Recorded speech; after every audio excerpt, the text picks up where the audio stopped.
The Tennessee football team squeezed past the Fish 28-27 on Monday Night Football. The Dolphins, who actually were the number one seed in the AFC, are no longer after that particular loss as they go down. The Titans at 5-8 held Tua Tagovailoa, and what was supposed to be an explosive Miami offense, that was the billing. They held them in check for pretty much the entire game up until the fourth quarter. At the 3 quarters into the game, it was like, what's going on here? And still, even after Tennessee fell behind, they were down by 2 touchdowns in the fourth quarter and then came back and win it.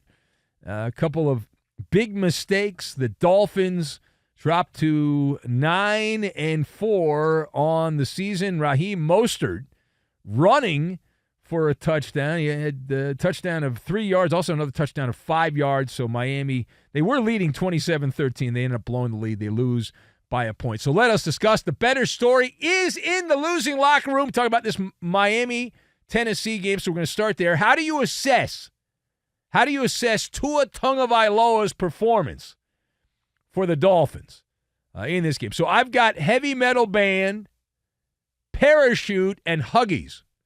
And we will combine all of these things together, and we are going to make sunglasses, which is what Tua's going to have to wear because he's going to want to hide after this performance. Man! So how do you assess Tua Tagovailoa's performance? The Dolphins did not score an offensive touchdown until the fourth quarter. They went 3+ quarters without finding pay dirt as an offense.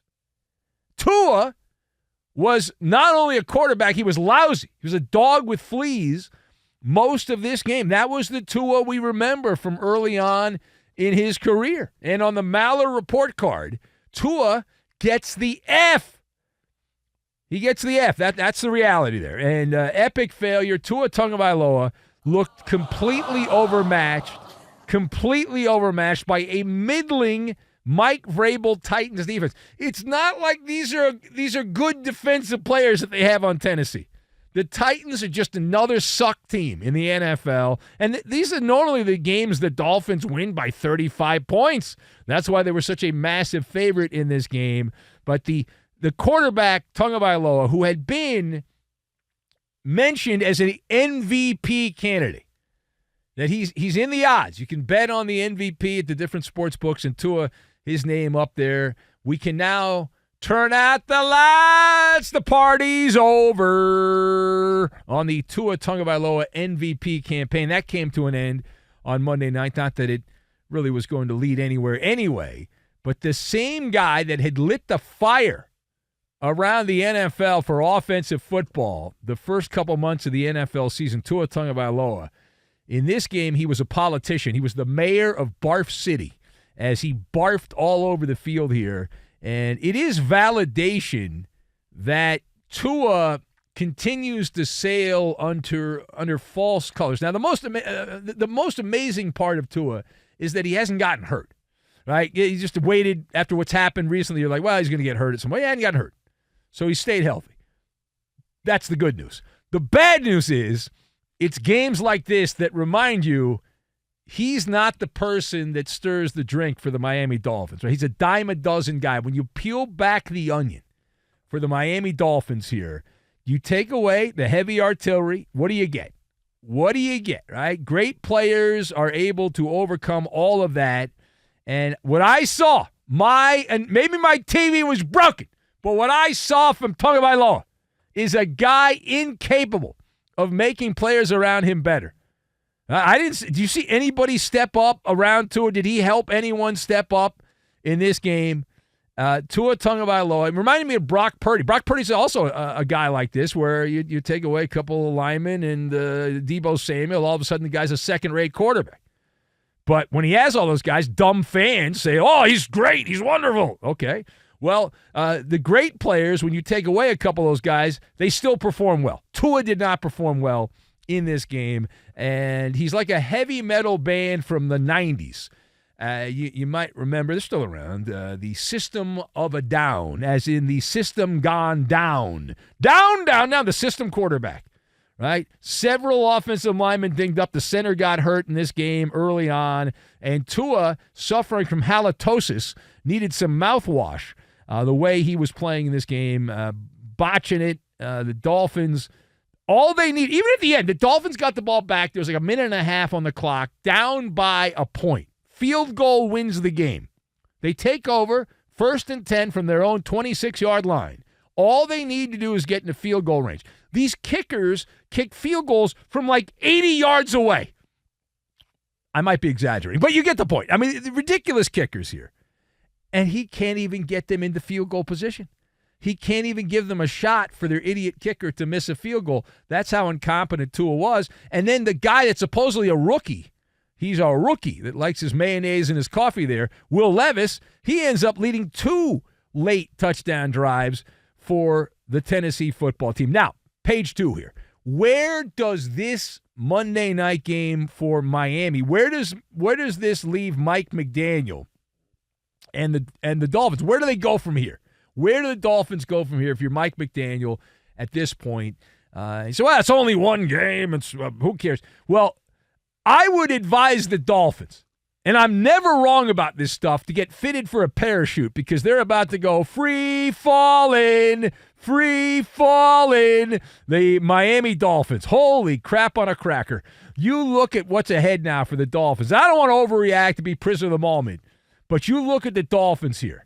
And we always hear at this time of the year, it's not September football, it's not October, September, November, those early parts of the calendar where people go out and they light the scoreboard up. The demolition derby has taken over.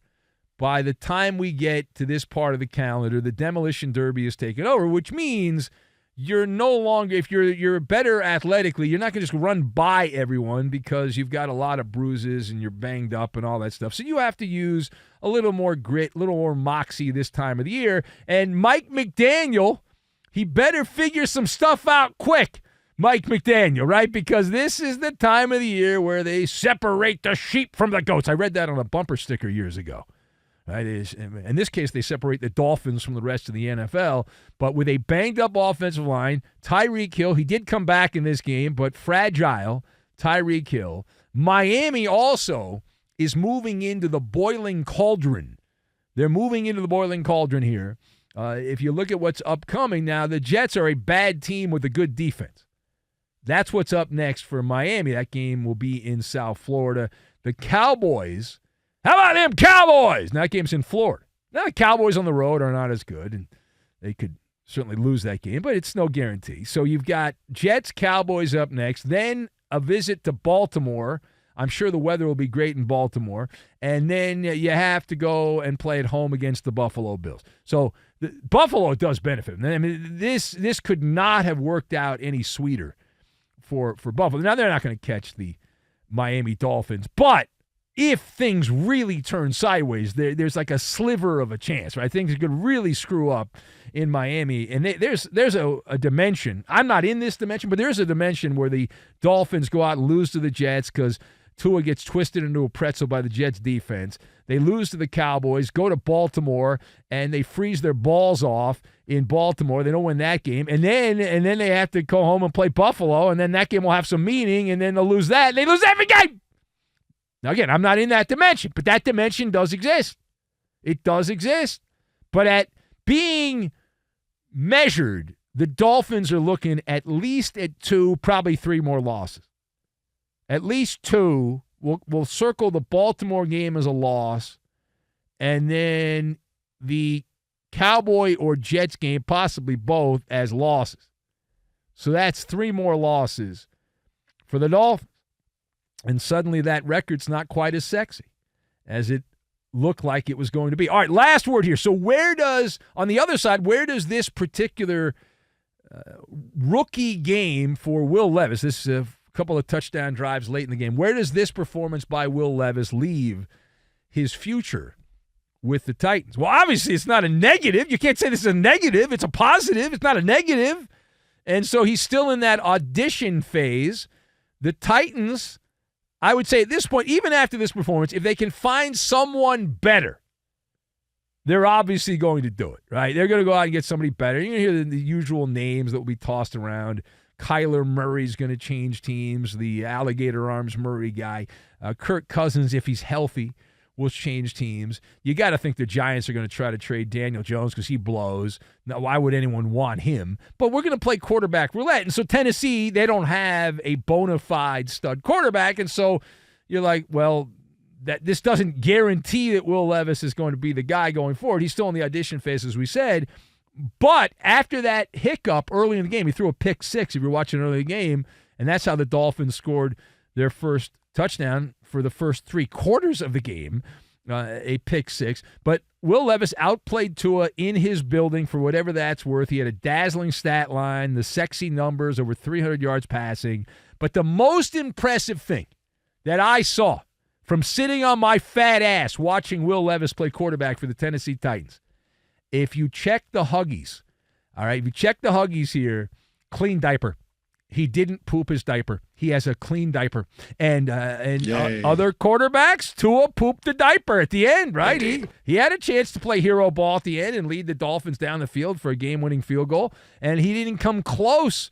Turned it over on downs, Tua did. Now, it also helps that a guy named DeAndre Hopkins went in the Wayback Machine and played like it was 10 years ago or 5 years ago, as he ran circles around the Miami secondary, 7 catches, 124 yards, and a touchdown. That was a vintage performance by DeAndre Hopkins of the Tennessee Titans.